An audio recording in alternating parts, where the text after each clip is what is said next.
Hi guys, welcome back to the latest video. Today we are covering chapter 278 of Black Clover.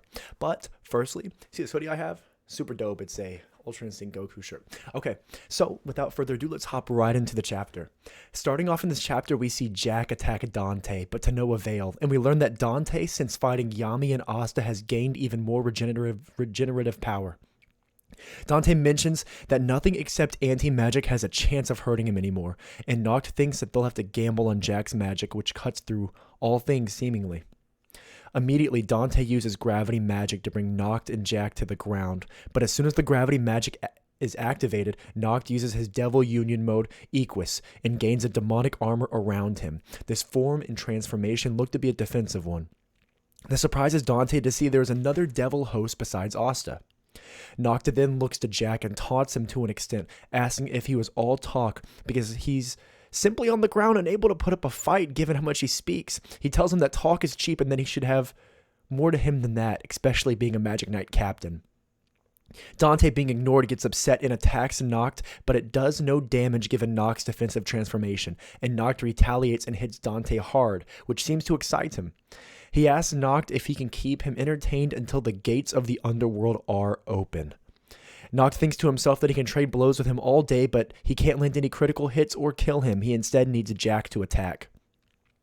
As Dante attacks Jack on the floor, we then see the backstory of Jack, and we see that his father was a commoner and a hunter who emphasized not to mess with anything that looked stronger than him.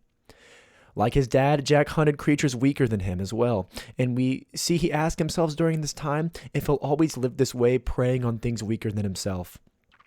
We then see when Jack was 13 years old, his father died because he had messed with something stronger than him, the Lord of the Mountain.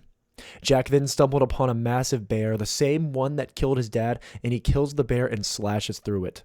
After killing the bear, he decides to join the Magic Knights.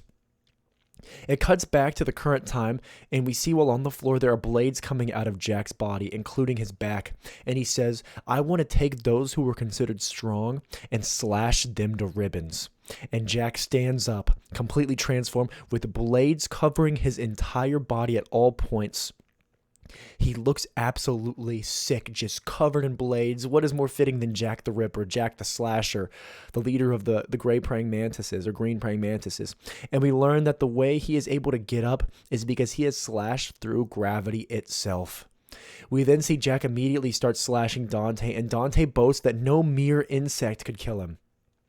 Jack instead responds not to mess with insects because they're the ones who kill everything in front of them, and he immediately slices Dante deeply in the final panel. The chapter ends here, and boy, it was good.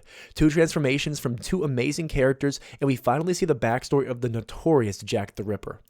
I'm really glad to see Nacht in action too, as he is one of my favorite characters in the story despite not being here that long, and he has so much mystery behind him. His Devil Union power is so cool. I think he's amazing. This arc is really phenomenal, and we have seen so many transformations, including Charlotte, and we've seen these transformations already, and it isn't even close to the climax. Just wait until Asta gets there, because I know he's going to come with some crazy new power from his new Devil Union with Lieb. I'll be covering more Black Clover content in chapters as they come out, so don't forget to like, comment, and subscribe for more. As always, I'll see y'all next time.